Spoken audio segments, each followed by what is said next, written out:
The city is applying pesticide to reduce the threat of the West Nile virus. To minimize exposure to the pesticide, please go indoors immediately until the trucks have passed. All right, that's a scary warning. Well, New York fighting West Nile virus by spraying pesticides across the city. There have been 6 confirmed cases this summer, and New Jersey officials disclosed yesterday that 2 people have died from the illness. This comes amid the surge in another mosquito virus, EEE.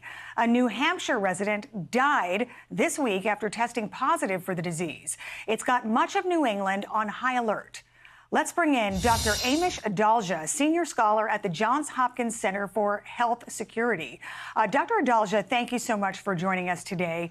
Let's talk about this mosquito-borne illness, EEE. It's short for Eastern Equine Encephalitis. Apparently, it's pretty rare. The CDC says there are only 3 to 15 cases a year. But in the case of this resident of New Hampshire that died, he was only 41 years old and apparently had no underlying health conditions. So that's pretty scary. What more can you tell us?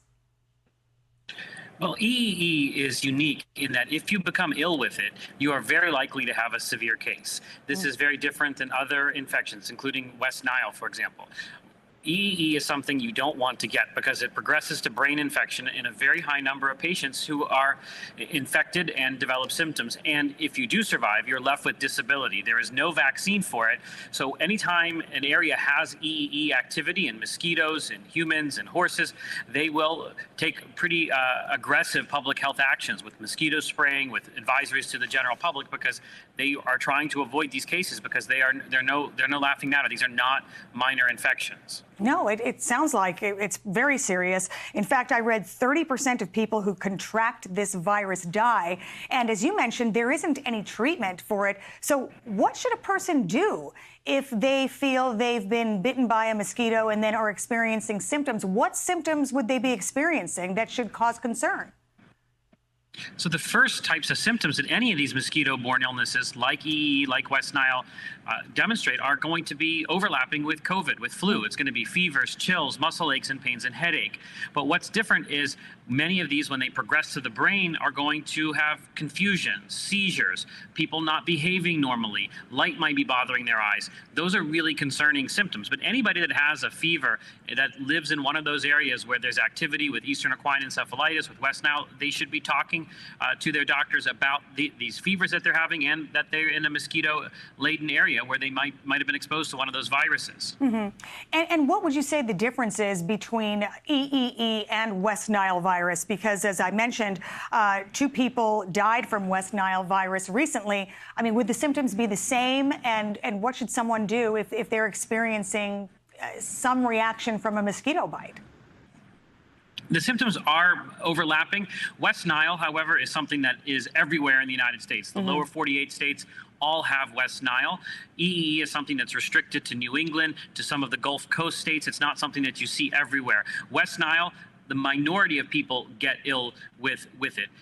Whereas EEE, if you get symptoms, you're likely to have a severe case. With West Nile, if you get ill, you may just have kind of a fever-like illness, flu-like illness, and you get over it. Only a very minority progress to that brain infection. So West Nile is a much less serious illness, even though it's much more widespread, and we'll see more cases and more deaths from it on a pound-for-pound basis. It's not as virulent as EEE. And if you are someone that gets the symptoms, you really need to think about if you've been exposed to a mosquito and make sure that the treating physicians know that you've had mosquito bites so that they put that up on their list of things that they're trying to rule out. Right, right.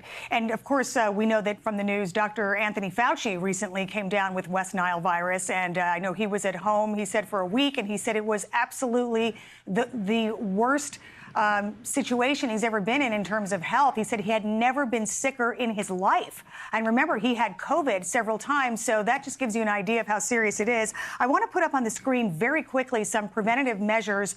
This comes from the New Hampshire Health Authority. Things that people can do to protect themselves from mosquito bites. Of course, use effective mosquito repellents. Wear long sleeves and pants outside. That's a tough one in the summer, but if you're living in those areas along the East Coast, the Northeast, and the Gulf Coast, you might want to think about that. Avoid outdoor activities in the early AM and the evening. And this one I think is really important. Remove standing water from around your homes.